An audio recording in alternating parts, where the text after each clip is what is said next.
Всем добрый день. Мы рады приветствовать вас на открытой лекции, которую прочитает куратор выставки «Союз художников» Владислав Слуцкий. Она будет посвящена художественным союзам. Напомним, что по окончанию вы сможете задать все интересующие вас вопросы Владиславу. Ура, ура! Я небольшой фанат микрофонов. Давайте, может быть, попробуем. Нет, кажется, нет. Окей, всем привет. Выставка называется «Союз художников», и она состоит из 13 партнерств, которые делят не только опыт проживания жизни, но и художественный опыт. Это художники в основном из Казахстана, но там также представлен Узбекистан и Кыргызстан. Логику лекции мы построили таким образом, что мы вообще поговорим про похожие практики, но мировых художников. У Целинного очень сильная медиация, здесь есть кураторские туры, то есть как будто бы академическое сопровождение самой выставки уже в порядке, поэтому появилась мысль посмотреть вообще на то, как это выглядит в мире. И топик союзов достаточно бесконечный. Конечно, мы за час не сможем обсудить всех художников, которые работали как партнеры. Поэтому я решил сфокусироваться на тех, с которыми я либо работал напрямую, либо работал с их стейтами, либо очень люблю их, и они мне просто нравятся, я хорошо знаю их практику. И несколько отдельных союзов мы обсудим ближе к концу, уже просто крупными мазками, там несколько знаковых имен и там по 2-3 слова про каждый из этих союзов. Но начать хотелось бы, наверное, с Жан-Клод и Кристо. Мне посчастливилось быть на последнем артист-толке Кристо это было в Майами в 2019 году. Они с Хансом Ульрихом разговаривали. И мне кажется, это очень особенный союз, который к тому же в некоторых точках пересекается с практикой центральноазиатских художников. Это еще одна игра, в которую мы поиграем сегодня. Мы будем смотреть на международные практики и иногда вспоминать то, как это может быть связано с местным контекстом. Не думаю, что эти художники все знали друг про друга. Я думаю, что это немножко ситуация совпадений. Но говоря о Кристо и Жан-Клод, нельзя не сказать о начале их практики. И в целом все начинается у них с того, что они заворачивают какие-то разные бытовые предметы в такую упаковку, которая практически стирает суть этого объекта. То есть он запакован настолько сильно, что мы даже не очень понимаем, можем только догадываться по очертаниям, что же внутри. И это такой как будто простой странный прием, да, но, наверное, игра здесь в том, что ты не видишь сам объект искусства, ты видишь только его некую репрезентацию. И начали они со всяких там чайничков, стиральных машинок, вот, в общем, то, что окружает жизнь и мир предметов каждого из нас. Вот тут они запаковали Веспу, и в целом вся их практика — это какие-то рисунки, зарисовки, это стадиск этой идеи и потом ее реализация.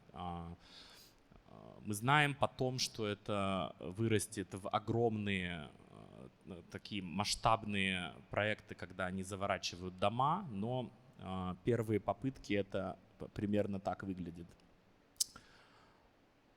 Их, кстати, представляет галерея Гагасян, и долгое время вообще кредитовали за эти работы Кристо, то есть в арт-тусовке все знали про Кристо, Жан-Клод как-то не очень упоминали. И это тоже, наверное, одна из проблематик союзов, как мы оцениваем совместный труд в современном искусстве, где авторство и личность доминируют чаще всего, да, то есть всегда мы говорим художник такой, очень редко делить и сложно делиться, да, это слава, когда партнеров двое. Только сейчас экосистема начинает принимать, да, эти правила, что иногда художников может быть 2. Это вот примерно так, как сейчас выставляют работы Кристо и Жан-Клод. мы видим очертания каких-то объектов.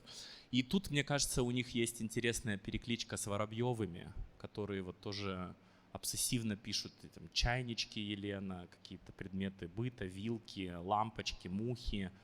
Как будто у меня интуитивно прочерчивается диалог между этими двумя художниками, потому что это тоже про пространство бытового. Ну, наверное, апофеозом их практики является то, когда они обернули Рейхстаг в Берлине. И это очень важное произведение, потому что мы все понимаем, что архитектура — это тоже форма коммуникации, это какой-то медиум, да, который рассказывает истории. Конечно, большие здания, где сидит администрация каких-нибудь стран и городов, это территория очень тоже громкой, сильной идеологии.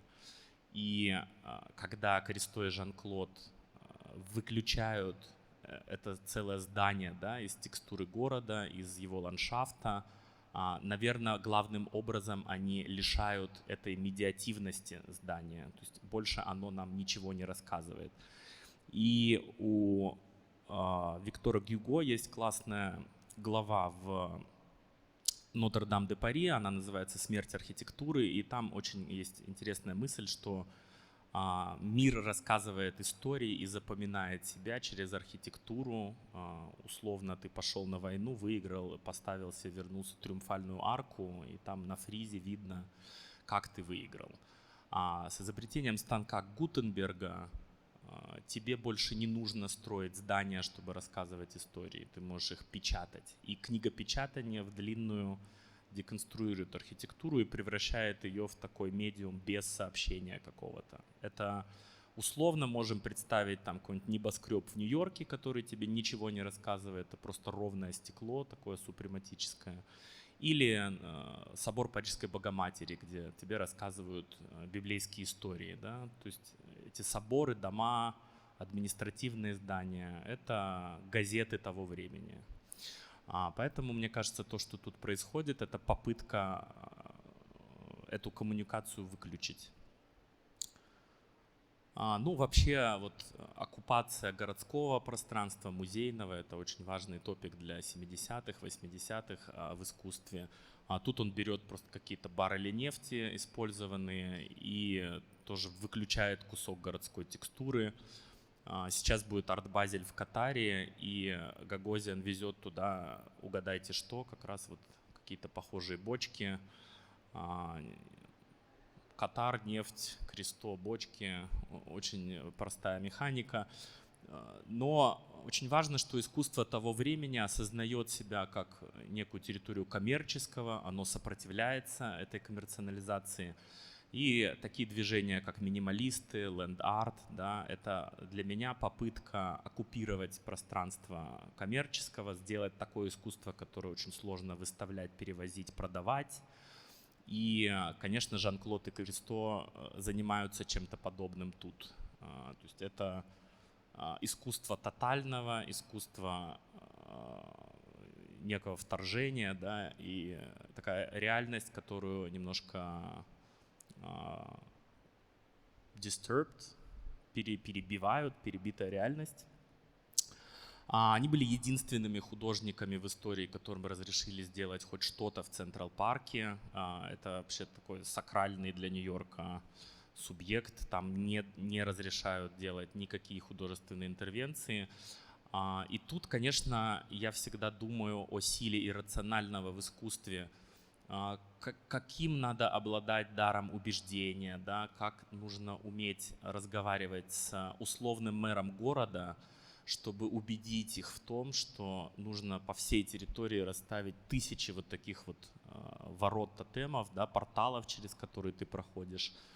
Они, что любопытно, всегда сами финансировали эти свои утопические проекты сложные.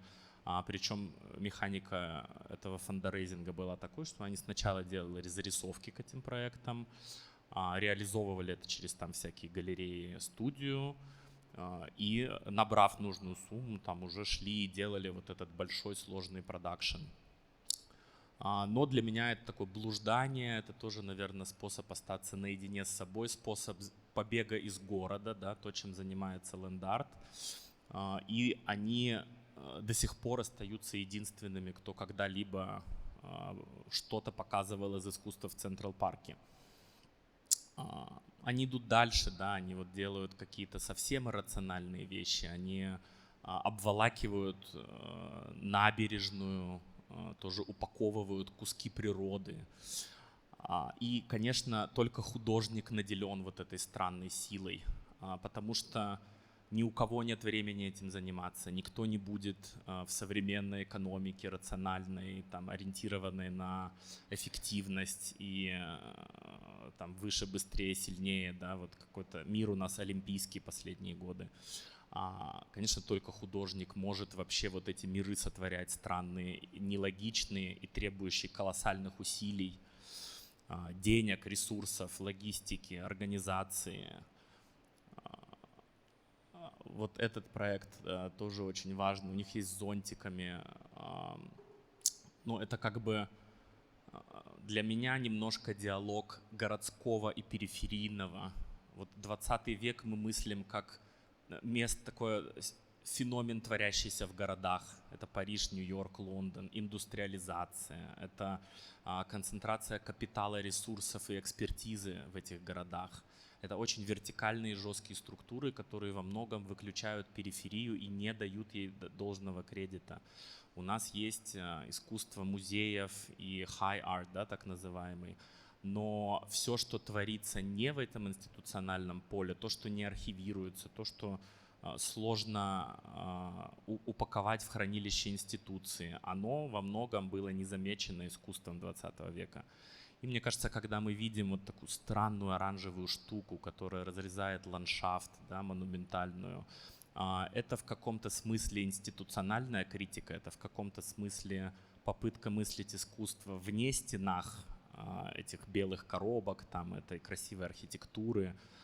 И в этом смысле это очень роднит Жан-Клод и Кристо с казахстанскими художниками. Я вижу много сопротивления городскому в таких коллективах, как Кызыл Трактор, например. Для меня это очень антигородское искусство, оно эфемерное, оно не объектно ориентированное, оно не сделано из железок, металла и неона, оно сделано из каких-то эфемерных материалов, там условно кошма, дерево, кожа.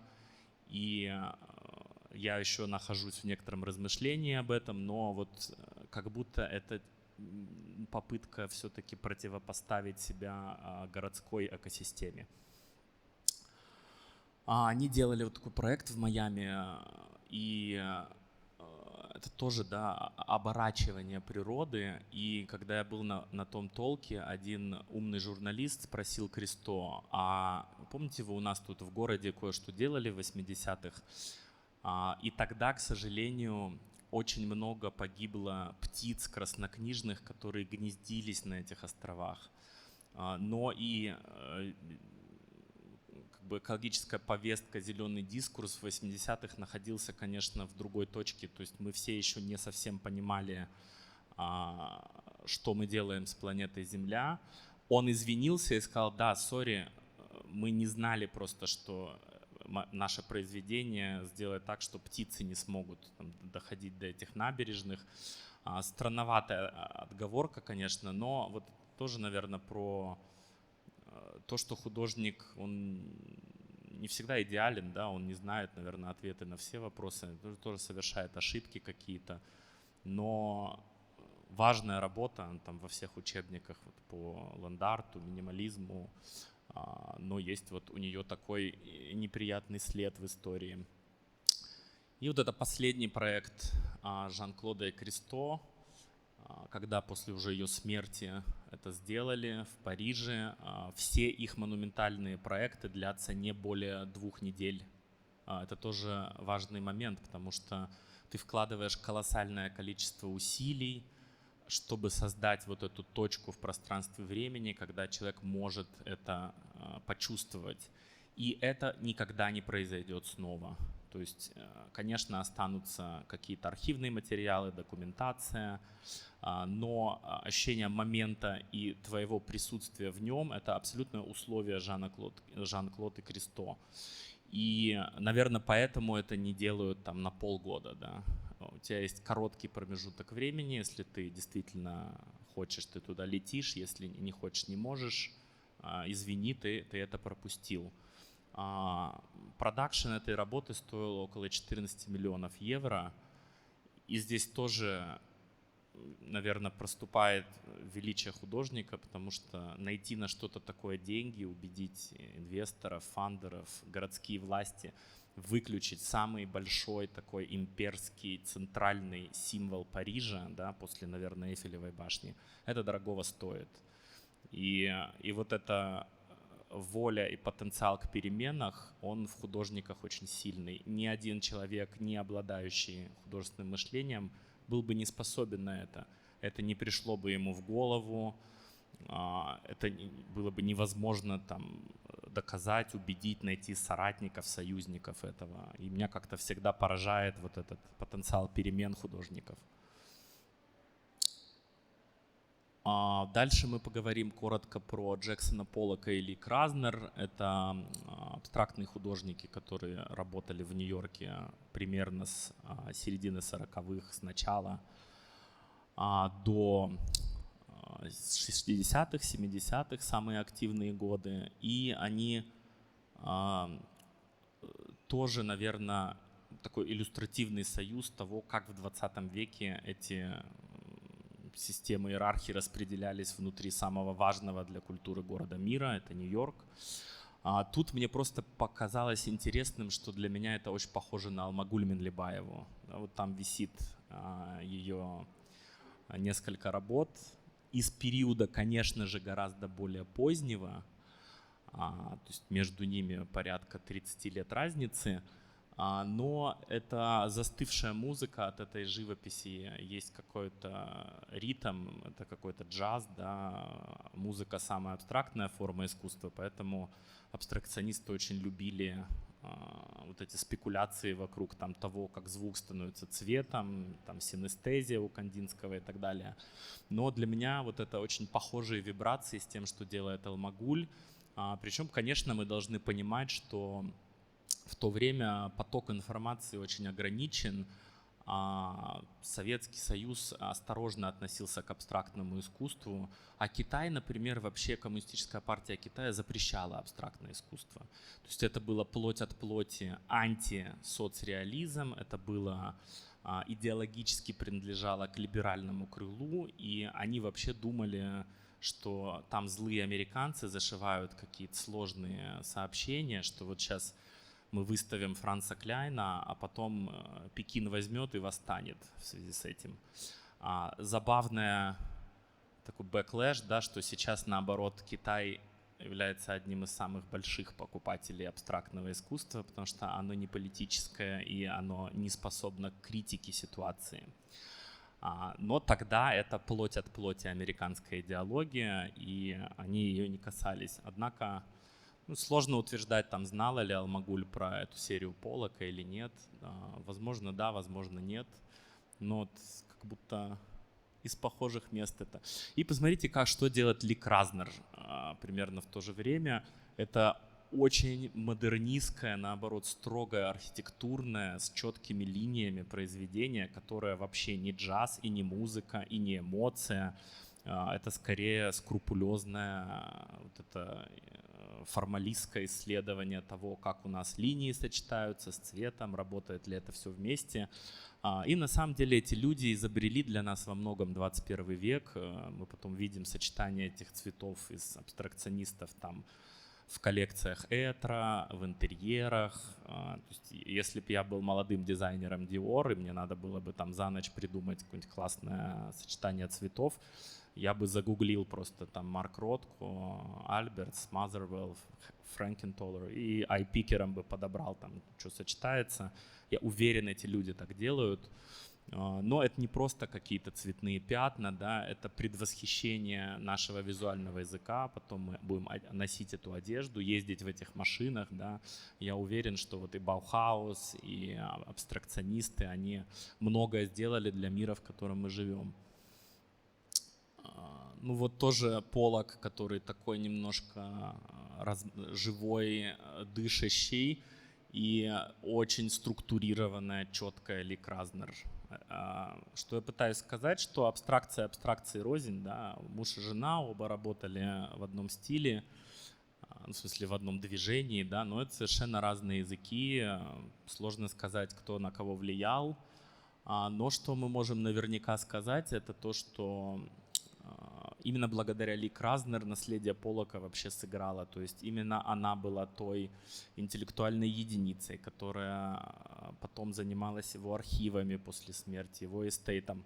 Он разбился, сел пьяный за руль, и на Лонг-Айленде у них была студия, он насмерть разбился, и она начала заниматься не своей карьерой, а его. И мы тоже должны помнить, как тонка вот эта грань между тем, что такое процесс художественного производства и его запоминания. Быть талантливым, прекрасным художником — это одна часть уравнения. Еще должны быть люди, которые могут систематизировать это знание. И Ли Кразнер разговаривала с кураторами, она давала на консигнацию его там произведения крупным важным галереям. То есть она полностью в некотором смысле поставила на паузу себя и занялась Поллоком. Вот мне очень нравится этот переход, да. Это примерно одного размера картины. И видно, наверное, вот эту фрактальную логику Поллока. То есть абстракция, и многие об этом говорят, немножко повторяет логику природы.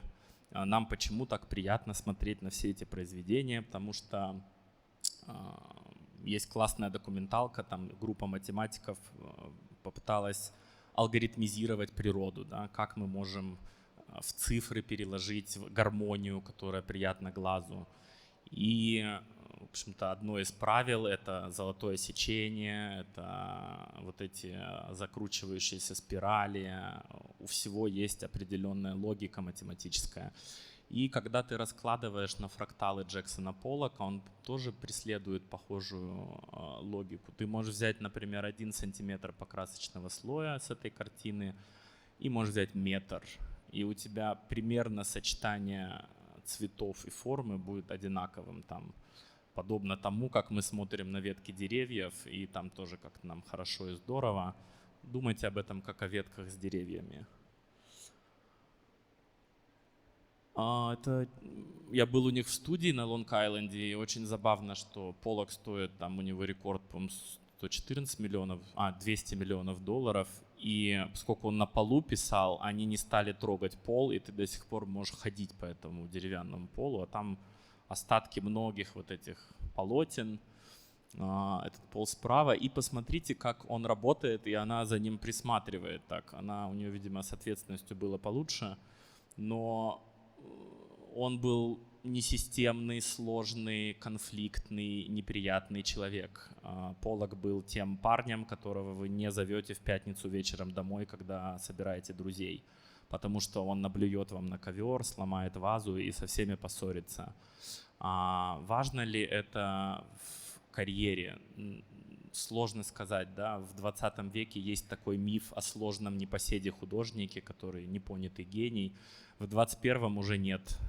Я точно вам скажу, что экосистема научилась отделять сложных от талантливых, и одно совершенно не гарантирует тебе другое, да. То есть искусство — это поле профессионального, ты должен отвечать на имейлы, как бы быть вежливым, этичным. И вот эта вот идея мускулинного абстракциониста, который очень капризный и сложный, она как будто остается в прошлом столетии. Но на тот момент это так все и есть, и как-то они находят, да, лазейки и попадают в историю искусства. Я считаю, что все-таки благодаря ей скорее. И мы можем немножко поговорить про цифры, потому что рынок до сих пор не объективен. Когда, например, в Кристис делают оценку, вот мы все знаем, в старых мастерах очень часто пишут там графиню и графа, короля и королеву. Вот у тебя оценщик аукционного дома примерно в 2 раза больше всегда будет оценивать портрет монарха. То есть inequality, да, неравенство уже зашиты даже на уровне каких-то рыночных отношений. Два художника работали в одно время в одном городе, знали одних людей, примерно одинаковый язык и примерно одинаковая важность, да, академическая. Почему-то рекорд аукциона Эли Кразнер — это 11,6 миллионов долларов. Это частная продажа через Сосбис 2019 год. Полок за меньшее полотно худшего качества. Я думаю, тут видно, да, что у него поинтереснее тут слева. Вот это все цветное уже не так элегантно. 200 миллионов долларов, 2016 год, тоже частная продажа. Это колоссальный разрыв. И о чем это говорит? О том, что несмотря на то, что уже мы пережили 3 волны феминизма, что есть институции, которые отказываются собирать мужчин-художников и собирают только женщин, что колоссальные усилия академии, галерей, там, кураторов направлены на подсвечивание голосов женщин-художниц, особенно в частности переосмысление 20 века. Взять хотя бы последнюю Венецианскую биеннале, да, где были как раз вот эти маргинализированные группы, при этом не сильно влияет на рынок. То есть мы говорим о женщинах-художницах уже примерно 50 лет, но разрыв этот остается ощутимым по-прежнему. То есть капитал не следует за экосистемой в каком-то смысле, и непонятно, сколько пройдет еще времени до момента, когда это будет стоить одинаково денег, и будет ли когда-либо. Герхард Рихтер и Иза Генский. Это наши 2 слова про живопись послевоенной Европы. Мы сейчас обсудили то, что происходит в Америке. Надо сказать пару слов про то, что происходит в Европе. Вообще мы должны понимать, что вот это дискурсивное поле там, Теодора Адорно о том, можем ли мы писать стихи после Холокоста, оно очень сильно влияет на 20 век.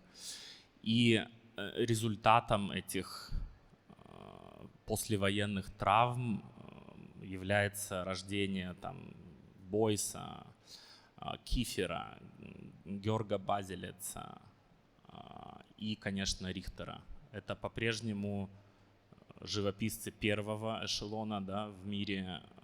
Наверное, Рихтер еще сильнее их всех. Но он абсолютно жанровый живописец. И, как мы все помним, в то время происходит очень сильная идеологическая борьба реализма, который через запятую означает советскость, да, соцреализм. В общем, все восточнее — это картинки с историями, как правило, очень идеологически заряженными. И все, что слева, стремится к абстракции. То есть пик истории живописи для Европы, Америки — это абстрактное искусство. И эти 2 парадигмы очень спорят.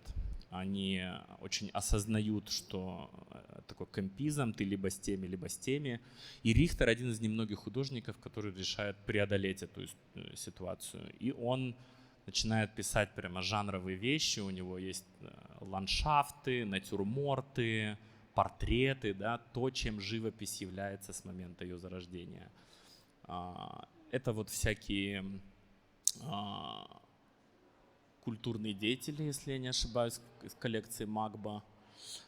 Это портрет Изы, и он апроприирует язык соцреализма. Он говорит: нет, я могу тоже писать в этой же технике, но с другими ценностями. Для меня соцреализм — это не через запятую с идеологией СССР.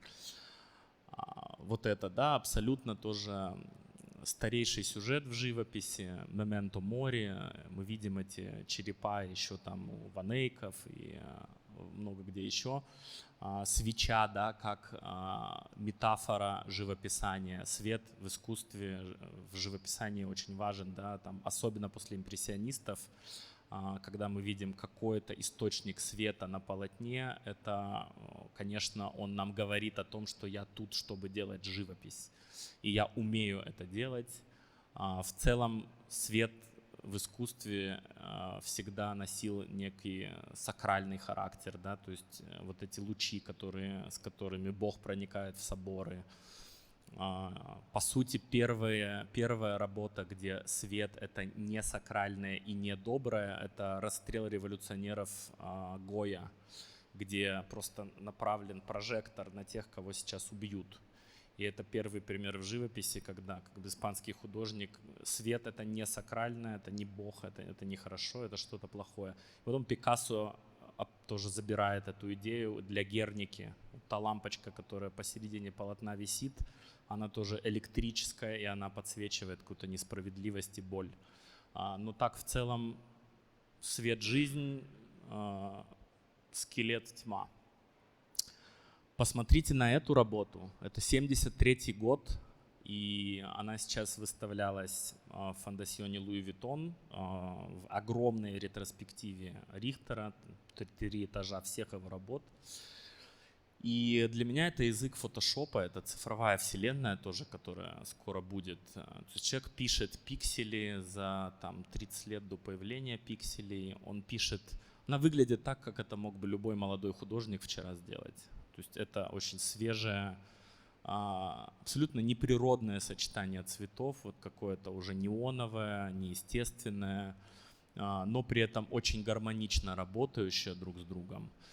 И, наверное, как-то отдаленно даже это мне резонирует с Мадановыми, с трансгрессией, вот если это разбить на просто цветные пятна, да, убрать символы, оставить только цвет, ритм будет примерно похожий. Но это к вопросу об изобретении языков, сочетании форм, цвета. Мне кажется, в 73-м такое сделать, это надо хорошо чувствовать время. Ну и вот уже к 80-м он совсем становится антиприродным, да, это не какие-то цвета, которые мы в природе встречаем, это очень городское искусство, оно очень мускулинное, оно это крупные мазки, да, это экспрессия какая-то. И тоже он немножко опоздал, знаете, то есть уже и Поллок случился, и Ротко, и Франц Кляйн. Вообще очень часто Американская академия любит рассказывать, что это были первые художники, которые вот кодировались, это называется action painting, да, что ты через физику кисти чувствуешь условную энергию, да, Поллока, там, насколько он агрессивен, быстр. Но существует связь, которую мало кто знает. Есть такой художник Марк Тоби, менее известный, чем все эти художники первого эшелона. И он ездит в Восточную Азию, где он, конечно же, встречает разные формы каллиграфии. То есть то, что китайские монахи 6000 лет там в Желтых горах писали вот эти круги энергии чи или ландшафты, но на рисовой бумаге и с использованием чернил, очень даже сильно следует логике того, что делал там Поллок и много кто еще, да, Франц Кляйн в частности. То есть это тоже графичные, импульсивные, кодированные эмоции этих людей, которые потом ты подходишь и неплохо считываешь как зритель. Это такая застывшая агрессия в каком-то смысле или наоборот растягивание времени, медитативное, такое молчаливое, как у Ротко, да, например. И, конечно, Иза делает совершенно другое. То есть если Рихтер занимается живописанием, она уходит в скульптуру, в инсталляцию, она деконструирует то, что мы можем считать современной скульптурой, и вот просто дает тебе такие чистые формы, которые разрезают воздух, пространство, да, они все, что не Рихтер. Они на самом деле живут не очень много лет вместе, по-моему, около 9, потом они разводятся, но она навсегда тоже остается частью его истории и наоборот. Но это, наверное, для меня такая тоже критика модерности, это вот какие-то остатки скульптур. У тебя есть 2 способа сделать скульптуру. Это добавление и отсечение. То есть ты можешь взять кусок мрамора там и убрать все лишнее, как шутил Микеланджело, а можешь что-то коллажировать, наслаивать, добавлять. Вот Иза занимается скорее вторым, и это ее, наверное, ощущение того, чем может стать скульптура вот в этом индустриальном, модернистском, бетоновом, неоновом мире 20 века. То есть это какие-то куски цемента, это какие-то железяки, арматуры. Для меня это очень сильно про ощущение города и ощущение города, где есть производство, да, где что-то делают. Вот это, да, просто здорово, потому что примерно к этому приходит ощущение эстетического и ощущение красоты, да. Когда-то, да, у нас были древнегреческие скульптуры, но, друзья, в позднем капитализме репрезентация нашего мира, она выглядит скорее вот так вот, да. Это какая-то уставший манекен с каким-то тряпьем, которое нашли тут же в секонд-хенде недалеко. Все это разложено на молекулы, оно не единое, это не цельная работа. Маска, цвета — это тоже про недоступность. Мы не можем даже увидеть, кто там за этим манекеном. Ну, в голову приходят всякие умные фразы, типа там симулякра, да, это копия без оригинала, это любимый мной Эрнест Гидебор с обществом спектакля. Ну вот, наверное, после 80-х, 90-х мы все понимаем, что общество — это современное городское общество, это такой мир, где мы все играем роли, поэтому у Энди Уорхола такой сильный макияж, у Мерлин Монро. Мы только видим символ ее, мы не видим, кто это стоит за этим медиативным символом. Такое общество, которое полностью является, кажется, но не является, да, по Эрнесту Гидебору. Казаться, но не быть. И я думаю, много кто с этим может почувствовать к этому эмпатию. Она делает вот такую очень маскулинную тоже скульптуру из железа. Обычно, кстати, мальчики-скульпторы. Это тяжелый физический труд, тебе надо много чего там возить, таскать, варить, да. Поэтому исторически сложилось так, что скульпторов женщин меньше. Но Иза делает, вот это прям сварка, это очень агрессивная большая скульптура. Одна из моих любимых в Нью-Йорке, я там все время гулял. Это там метров 13 она. У нее есть несколько таких роз, но тоже, наверное, здесь зашита какая-то игра, там, что я могу как художница, женщина делать, давайте я вам розочку сделаю, но она будет зато из там остатков сваренного металла, она эти швы не убирает. В общем, это тоже, наверное, отголоски этого индустриального мира. Вот это классно. Empire Vampire называется серия. Это тоже, ну, по сути, наверное, реконтекстуализация мусора, да, вот какая-то просто мини-свалка разных форм, цветов и объектов. Что-то, что у тебя вообще рука не поднимется купить или там захотеть дома поставить. Но это зато очень классно про поздний капитализм разговаривает, про вот эти наши циклы производства, fast fashion. Сделали, вы там продали, и через 5 минут это уже мусор. И мне кажется, я вообще обожаю фиксацию мусора, вот чего-то, что не имеет ценности, что через добавленную стоимость сначала ее приобретает, потом там является участником рынка, потом становится мусором, теряет эту стоимость, потом из агентских берет, возвращает это снова в домен капитализма, там снова из этого что-то делает ценное, дорогое. Все это потом фетишизируют, выставляют в дорогих музеях дорогих городов, там это все некоторым образом заменяет нам Бога, да, который Ницше убивает в 20 веке, и искусство приходит на место Бога. То есть это наша новая духовность, это наши новые иконы, примерно так выглядит мир. И мы не хотим обвинять в этом художника, да, это всего лишь реакция на процессы 80-х. Карл Андре и Анна Мендета. Анна Мендета приехала в Нью-Йорк вообще сначала не в Нью-Йорк, в Айову она приехала из Кубы, и это была программа, когда несогласных с режимом Фиделя Кастро высылали в Америку. Про это снят замечательный фильм Джулиана Шнабеля «Пока не наступит ночь». Но она тоже на этих лодках приезжает в Америку, и причем они детей отправляли иногда даже без родителей. У этой операции было очень интересное название — операция Питер Пен. И она в 12 лет одна оказывается в Америке. Или не одна, кстати, вот это надо уточнить. Но, в общем, рано для ребенка, да, куда-то перемещаться. She is a displaced person. И учится в университете Айовы на программе интермедиа немецкого и неизвестного художника Ханса Брейдера, который вместе с ней начинает ее ранние эксперименты, в том числе самую знаменитую ее серию силуэтов.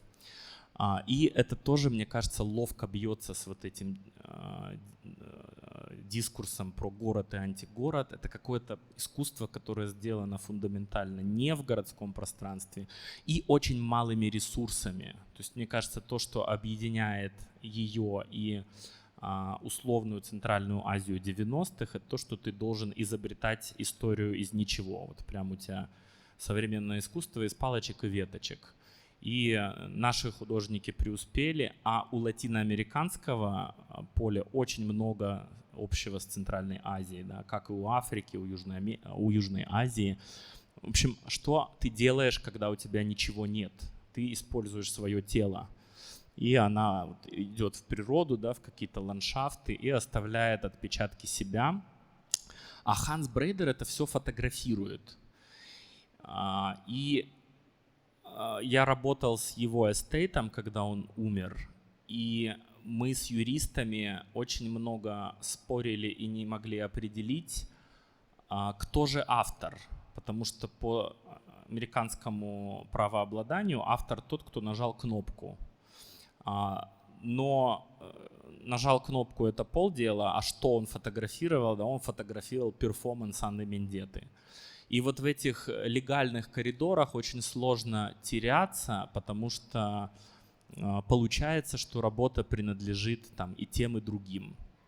И Анна Мендетта была достаточно маргинальной тоже художницей, про нее все знали, но у нее, скажем, не было сильной галерейной репрезентации. И вот в аккурат, когда я начинаю там разбирать архивы Ханса Брейдера, мы разговариваем с наследниками, с юристами, да, как это тоже сделать частью его эстейта, появляются юристы галереи Лилонг, которые подписали Анну Мендетту. И это тоже очень интересно, как вершится история. То есть у тебя перед тобой там условный ящик с кучей пленки, там с кучей оцифрованных файлов, сидит группа экспертов, которые там знают язык, кураторы там или сколеры Анны, и ты выбираешь, что вот этот кадр мы сейчас распечатаем, растянем, там сделаем 1,80 м и будем на ярмарках там Фриз Лондон продавать за $100 000 каждый тираж. А 5 других кадров из этого же видео или из перформанса мы уберем там далеко, и никто это не увидит. И вот исторический процесс искусства — это процесс исключения. Это забавно, что, понятно, там с картиной ты не можешь, да, так сделать. Но с перформансами большой вопрос, как мы их фиксируем и как они вообще попадают в историю искусства. И кто решает, что именно оттуда попадает. Но было прикольно быть свидетелем этого. Вот у него есть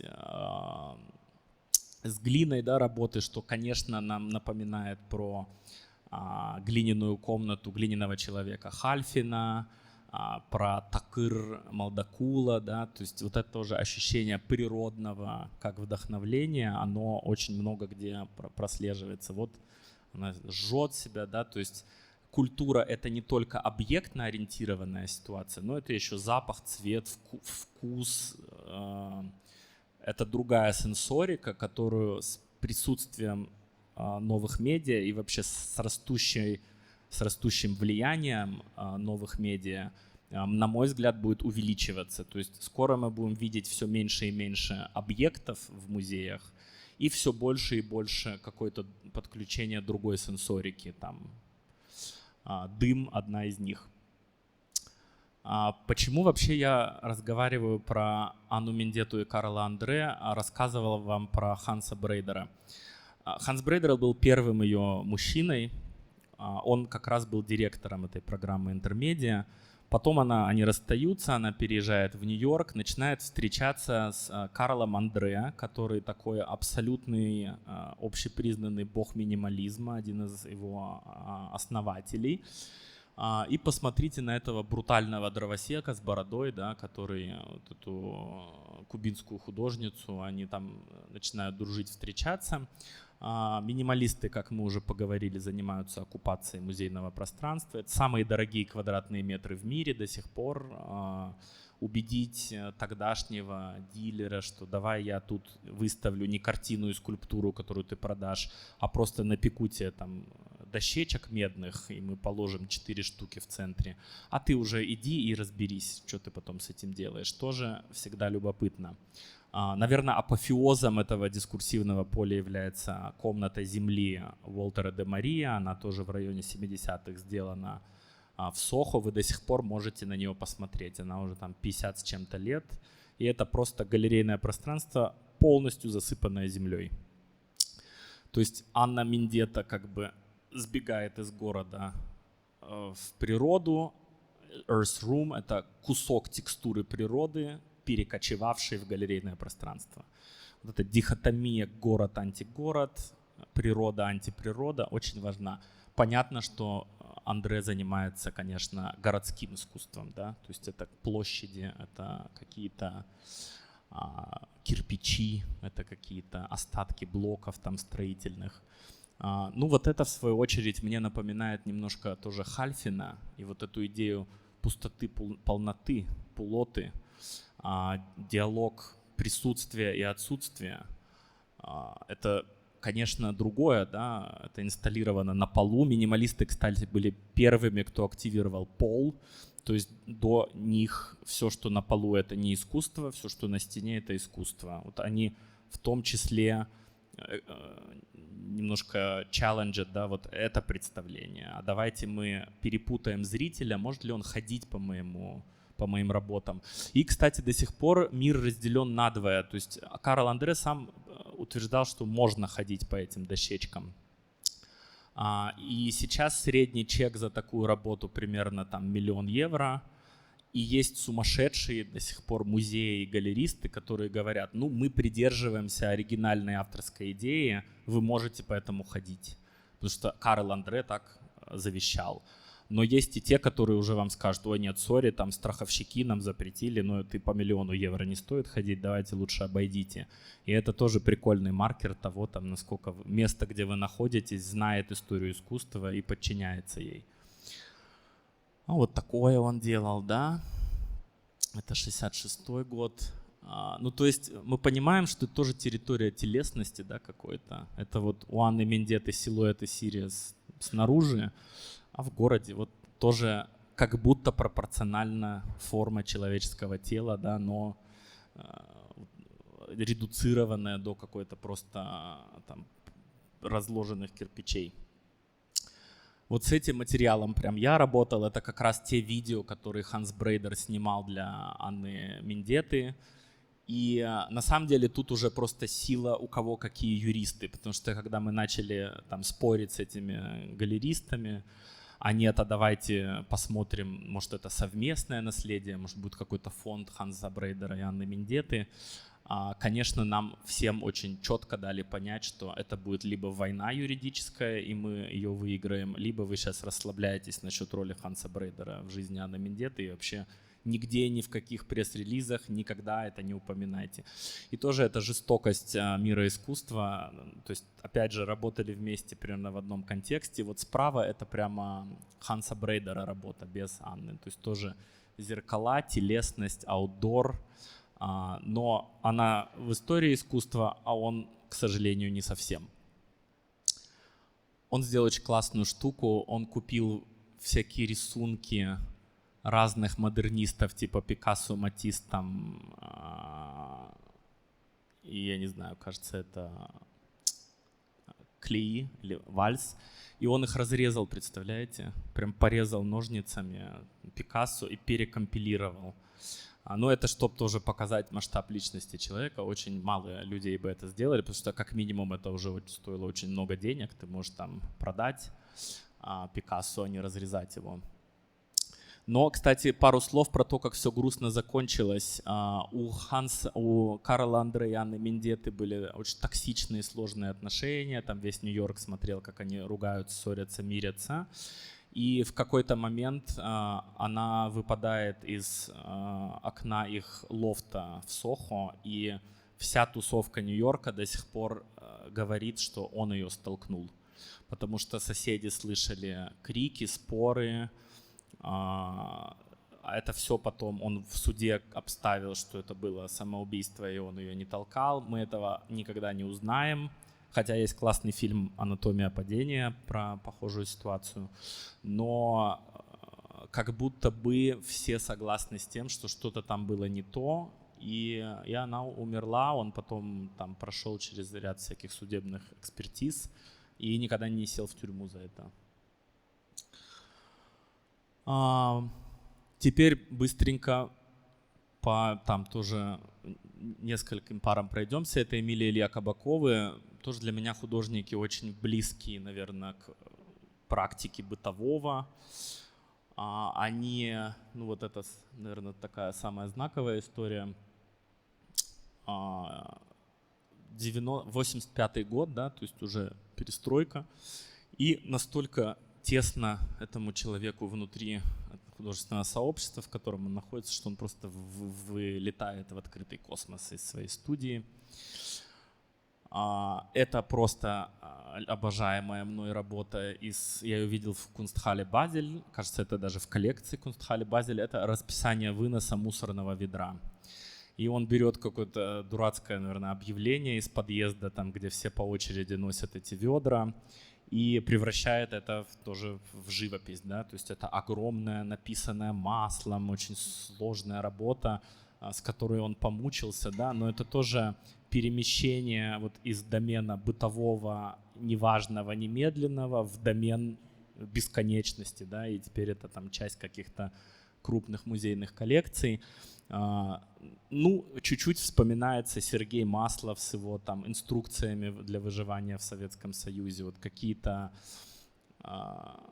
абсурдность, да, наверное, потому что если ты строишь классное общество, где все друг другу помогают и живут в гармонии, вам не нужно по очереди выносить мусорное ведро, просто как-то по-другому отлаживается этот механизм. А здесь вот с фамилиями, с датами, чтобы никто, не дай бог, не забыл.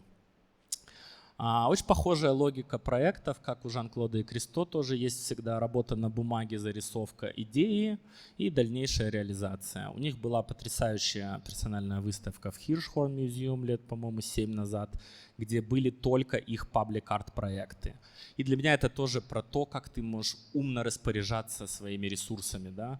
Вот эта метафора упавшего неба очень крутая, да? Хотя это работает в городском пространстве как скульптура, при этом тебе не нужны какие-то колоссальные производственные мощности, как в случае там, Аниши Капура, Джеффа Кунса или Ричарда Сера. Это очень элегантная, сильная идея, да, не требующая какого-то продакшена невероятного. «Туалет на реке», обожаю эту работу. Она была показана во время арт-базеля в Базеле, тоже в 2016, кажется, году. И я видел, как вот эти все важные кураторы, там, галерейные директора, музейные спускаются по очень длинной сложной лестнице к набережной Рейна. Все это занимает 20 минут, у всех мало времени, все мучаются, идут и приходят, а там просто вот такой обычный дачный туалет. И это тоже... Наверное, в этом есть какая-то ирония, да, что ты заставляешь там ведущих арт-профессионалов мира пойти посмотреть на то, там, как выглядит туалет твоей бабушки. Это тоже, наверное, предвосхищение, какое-то восхищение бытовым, да, то есть какие скульптуры мы обычно делаем. Это какой-нибудь завоеватель на лошади, да, в течение 2000 лет мы этим грешим. Ну, к 20 веку, 21-му мы чуть расслабились, у нас появляется паблик-арт, там более демократичные способы взаимодействия с городским пространством, временные способы этого взаимодействия. но все равно монументализировать деревянный туалет, да, тоже пошутить над тем, а почему это не может быть скульптурой, да, это же и архитектурная форма, и все это делают, да, это часть, значит, какого-то полотна мира, да, но в этом для меня есть просто юмор. Башня Татлина — это тоже какие-то модернистские утопии, которые, давайте мы их построим и посмотрим, что будет. Тоже ангел — это к вопросу об инструкциях, там прям написано how one can change oneself, да, то есть, наверное, тоже про резкий переход из какой-то парадигмы коллективизма в парадигму консюмеризма. То есть все жили по одним правилам, потом наступает 91 год, все просыпаются в другой стране, в другой ситуации. И для меня всегда вот эти художники этого переходного периода, они, может быть, даже чувствуют капитализм лучше, чем условно Энди Уорхол, там и шестидесятники, которые критиковали его. Они просыпаются, да, в этом. Все-таки работать и жить в Нью-Йорке там в 40-х, 50-х, да, ты чувствуешь эти преобразования, но, наверное, не так остро, как когда тут все случается за одну ночь. Вот это уже они известные, и все их любят. Это они делали для Dumbo Arts Festival, по-моему, в 2012 году в Нью-Йорке.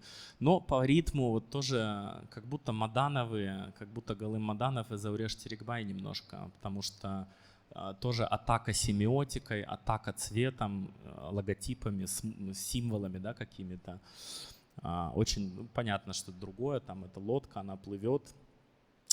Эллен Фрэнкентолер и Роберт Мазервелл. Просто тоже два слова. Вот здесь больше эмоций, это тоже больше музыка, джаз, абстракция. А Мазервелл пишет маленькую испанскую тюрьму. То есть тоже смешно, как иногда что-то абстрактное на самом деле тебе рассказывает историю. То есть в этом случае мы смотрим на фигуративное искусство. И Хальфин был в этом очень силен, потому что многие картины ты воспринимаешь как цветные пятна и абстракции, но всмотревшись туда, ты понимаешь, что там тоже есть какой-то сторителлинг, как правило, там пальцевый орнамент, ладошки или пары дыма в ванной, как в случае с работой в Костеево. Клай Сондербук и Гуши ван Бруге. Это тоже монументализация каких-то дурацких объектов, типа рожка с мороженым или пачки спичек. Вот это в Барселоне сделано для Олимпийских игр. И я видел это вживую, это колоссальный продакшн. То есть там только металла на несколько миллионов долларов. Вот тоже убеждать город в том, что ему нужны вот эти сложные, непонятные, сложно считаемые культурные объекты, это, поверьте мне, очень непросто, потому что это выглядит как насмешка, это вообще язык анимации какой-то. Почему мы монументализируем это, там отдаем целую важную часть городского пространства вот этой шутки, да. И тоже у них всегда какие-то маленькие макеты сначала, а потом большие, огромные. Но посмотрите, надо доверять художнику, это работает. Там теперь играют дети, там теперь, скорее всего, снимают какие-то тиктоки. Это становится точкой притяжения, местом встречи городских сообществ. Я очень верю в силу публичного искусства. Она неплохо собирает город вот вокруг каких-то смыслов, мифов города и делает это пространство личным для каждого, да. Очень важно, что что-то общее становится частным. Это сила институций в том числе, да. Мы сейчас все себя здесь ощущаем как дома немножко, да. Мы расслаблены, мы разговариваем. И немного на самом деле таких мест в городах. То есть это какие-то библиотеки, музеи, паблик арт. Марина Абрамович и Улай, конечно, нельзя без них, но это вообще такой супер тоже важный союз. Они занимались перформансом, жили в каком-то вагончике, очень скромную жизнь вели. Потом она прославилась буквально за ночь, когда ей отказали павильон Югославии, тогда он, кажется, был, отказал ей в выставке во время Венецианской биеннале. Она должна была представлять Югославию, и она принесла им проект «Балканское барокко». Это гора костей коровы, ну, как бы очень жестко. И, конечно, там речь шла про войну, и это был ее стейтмент. История приняла интересный оборот. Павильон отказал, то есть страна, а в главный павильон ее взяла кураторка тогдашней Венецианской биеннале, и она проснулась знаменитой. Они расстались, и расстались очень интересно. Они шли по китайской стене, не помню сколько, ну типа там 5 дней шли, например. То есть это физическое преодоление себя, это инициация некоторая, это перформанс, как боль и когда неудобно, опасно, страшно. В общем, они идут, и потом прощаются прямо где-то в центре китайской стены, разворачиваются и уходят, и больше никогда не видятся. То есть они тоже перенесли вот это личное бытовое их тоже в пространство игры, в перформативное пространство, и встретились только в следующий раз, в 2010 году, когда у Марины Абрамович персональная выставка в МОМе по приглашению Клауса Бизенбаха, и она делает свой перформанс в присутствии художника. Я был на этой выставке, там стоит огромная очередь из всяких людей, желающих с ней минуту посидеть. Это тоже про физичность, про ауру художника, ауру искусства. И она никогда ничего не трогала, никого за руки, не меняла даже положение. Ты просто садишься и как бы ощущаешь величие нахождения рядом с Мариной Абрамович. Когда к ней садится Улай, мы сразу видим, что это любовь, что ребята скучали друг по другу. Она даже позволяет себе потрогать его руки. Все немножко плачут, публика в восторге. И с этой точки у них снова начинается дружба. Длится она недолго, Улай умирает практически сразу, там лет через 7. Но это история любви, это история, возможно, созависимости, возможно, там, совместного успеха какого-то. Она, конечно, прославилась в десятки раз сильнее, чем он. Но все равно мир искусства знает это как союз, во всяком случае, вот до момента на китайской стене. Ив и Адель, их вообще я видел каждую неделю, они ходили на все открытия в Нью-Йорке. И тут мы говорим вообще о такой некой общей субъектности искусства. То есть они себя ощущали как одно произведение искусства. Мы даже не знаем их гендер, возраст, имена настоящие. Они никогда не появлялись на публике там в одиночку. Это всегда двое, всегда одинаково одеты. И ничего ты про них не можешь понять. Справа наверху моя любимая серия Сауле Дюсенбиной «Я хочу шапан». Это когда Николас Кейдж прилетает в Казахстан и на него надевают шапан. Она делает то же самое со всякими знаменитыми произведениями искусства мировыми. И вот на Ив и Адель она тоже немножко надевает нашу национальную одежду. Мне кажется, в этом тоже кучу смешного. Они сделали целую карьеру вот только этим актом. Вот везде ходим вместе и одинаково красимся. И, к сожалению, тоже уже только одна художница из этого союза осталась. И больше как будто бы их не видят. То есть вот что мы делаем с тем, да, если твоя художественная практика настолько зациклена на другом человеке, что, потеряв его, ты теряешь еще и свой язык художественный. Это, наверное, какой-то следующий слой боли, помимо утраты близкого человека. И Айда Адильбек и Нурбол Нурахмет, вот их я вообще очень с радостью бы хотел видеть на этой выставке, но они мне сказали, у нас вообще нет совместной практики никакой. Я говорю, ничего страшного, у нас полно художников, у которых есть. Давайте выставим как раз пример, когда вообще в разных мирах вы существуете. Но так или иначе не вышло. Хочу хотя бы здесь показать во время исследования, что я увидел. Ну, это тоже такой древнейший сюжет в искусстве. И у Рембрандта есть этот разделанный осел, и у Хайма Сутина корова.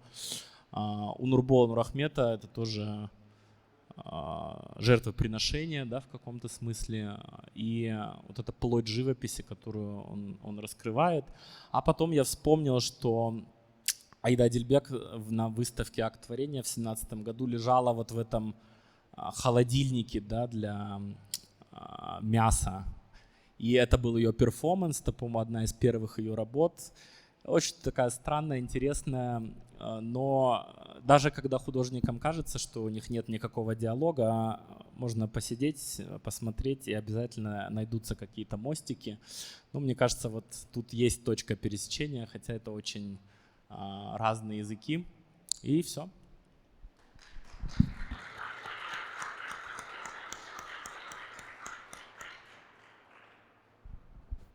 Можем там поспорить, что-нибудь такое поделать.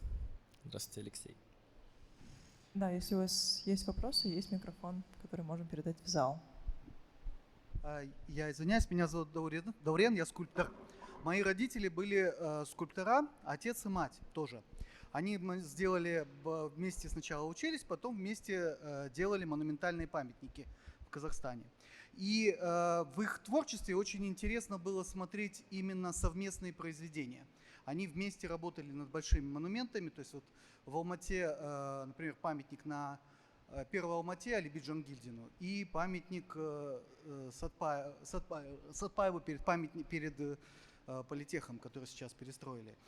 И одновременно с этим есть памятники, которые отец сделал отдельно, сам по себе. То есть, и очень интересно смотреть, как отличается язык совместных произведений и язык произведений, которые сделаны раздельно. Вроде бы монумент, вроде что-то такое большое, тяжелое, проверенное временем и сильно отобранное госзаказом и гостемой. Но в то же время в совместных памятниках есть немного отцовского пафоса и материнского романтизма и нежности. И в тех памятниках, которые установлены непосредственно им, это вот, например, в Алмате Гани Муратбаев, он отличается языком очень сильно. Он значительно менее романтичный и значительно более жесткий. То есть вот этот вот язык отследить, как делаются произведения совместно, тоже очень интересно. И я смотрел, как это все происходило внутри.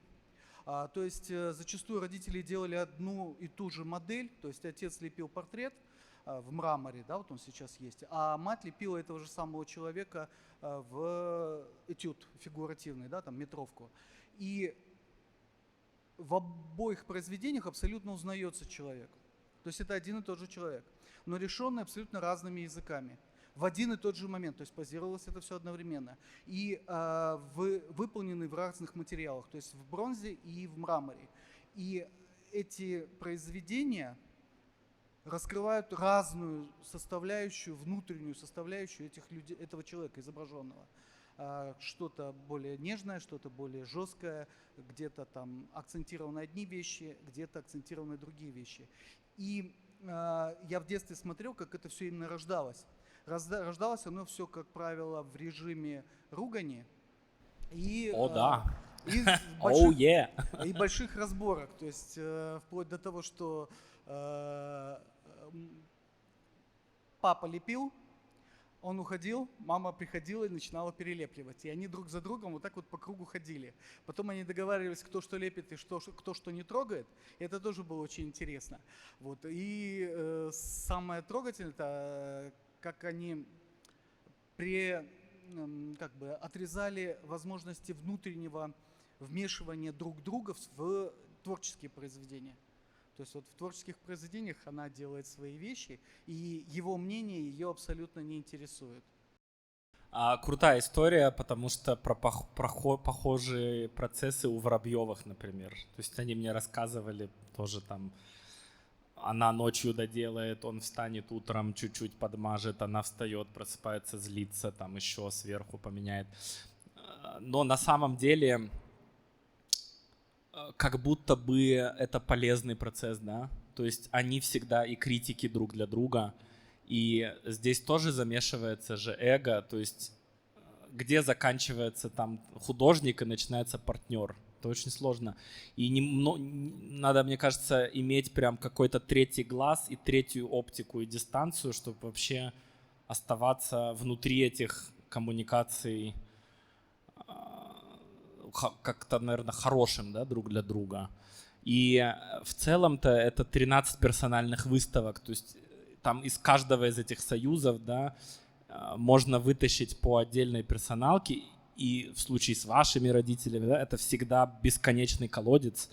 То есть, наверное, поэтому не надо воспринимать эту выставку как какой-то итог. Это наоборот мы думаем, как, может быть, точка отсчета каких-то других исследований, потому что там можно бесконечно искать эти связи, эти конфликты, и из них и рождается история. То есть это как будто полезное упражнение.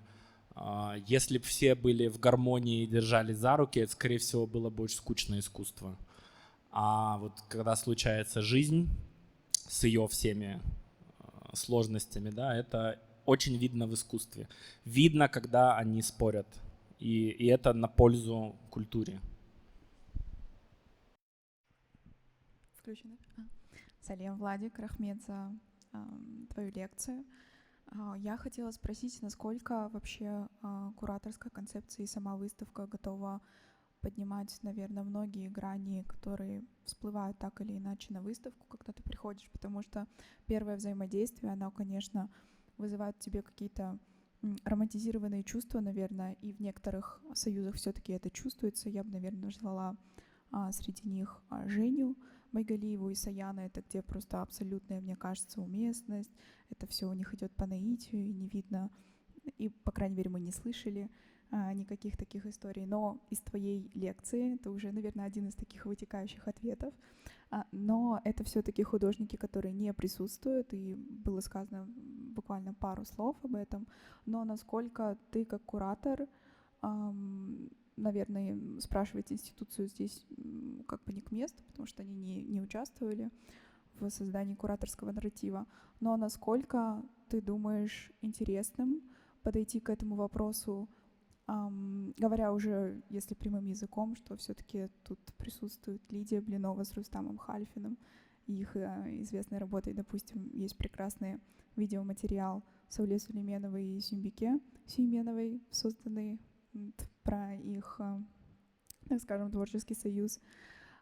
И насколько вообще наше локальное арт-сообщество готово говорить об этих темах открыто, потому что, я ощущаю, что очень многие моменты мы замалчиваем, где-то мы просто боимся говорить, потому что, это логично, у нас очень маленькая арт-сцена, и легче где-то промолчать, где-то улыбнуться и так далее, но все-таки, наверное, когда институционально мы начинаем этот большой дискурс и очень интересный разговор, также, мне кажется, нужный, вот было бы интересно начать его как будто бы через прекрасную выставку «Союз художников». Мне кажется, что мы это и делаем, да, то есть то, что выставка случилась, и мне там даже некоторые зрители что-то рассказали, это для меня же тоже путешествие. То есть это тоже процесс, и у меня нет каких-то готовых ответов. Я какие-то не знал вещи, и я их узнал вот сейчас, когда это все повесили, и мне рассказали. Если мы говорим там про то, как мы кредитуем Лиду в этом союзе, то как будто бы кредитуем. Прочертить грань между тем, там, почему мир запоминает одно и не запоминает другое, это чрезвычайно интересная траектория. Отчасти на этот вопрос я тоже там пытаюсь ответить, потому что у меня нет этого ответа. Вообще сложно, вот любой, кто был в отношениях там больше 5 лет, он тоже понимает, насколько меняется внутренняя динамика, насколько другой человек — это попытка в первую очередь всматриваться в себя. Мы становимся какими-то зеркалами друг друга. Как-то сесть и алгоритмизировать вклад каждого в такое сложное дело, как сотворчество и жизнь, это могли бы сделать, я думаю, только Хальфин и Блинова, да, вот если бы они сели и там на бумажке расписали, но у нас этой возможности уже нет. Где эти провести грани, я не знаю, если честно, потому что даже если кто-то с тебя забирает часть там административной условно ответственность, там, не знаю, билеты тебе купили на самолет, а ты не потратил на это 10 минут, а потратил их там на размышления о вечном. Очень сложно тут понять, кто же в итоге художник, да? Как они делились ресурсами внутри. Может, она ему... очень хорошая фраза Кнут Гамсун.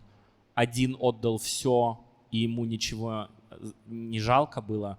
Другой отдал мало, и ощущение, как будто отдал все. Кто же отдал больше?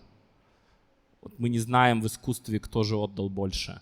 Может, Лида Блинова эти концепции пекла, как блинчики, и она дольше минуты не посвящала этому, да? Может, ей легко это давалось, а он это подхватывал.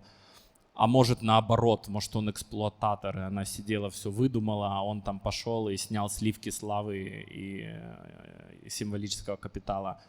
Непонятно, да? Вот творческий процесс, он сам по себе сложный, и про это, наверное, Воробьевы, да? Художник спит, ты можешь там ничего не делать, а это будет художественным процессом. А можешь, наоборот, стараться в студии писать мастихином 10 лет картину, и будет плохая картина. И сложно сказать, кто здесь прав, кто виноват. Но я думаю, на уровне там базовой академии просто давайте везде кредитовать. И если идея совместная, у нас есть какие-то материалы, да, подтверждающие это, конечно, надо. Сейчас заниматься распределением там, исторической динамики внутри этого союза, это для меня слишком непосильная задача, сложная, наверное, не знаю, пусть будущие исследователи молодые забирают топик. И я прям не кокетничаю, это хороший материал для разных персоналок, то есть можно брать и делать, да, и мне кажется, это, наверное, и то, что надо делать. Просто история искусства-то такая институционализированная, только сейчас начинается, вот прекрасно можем повеселиться. Рахмет.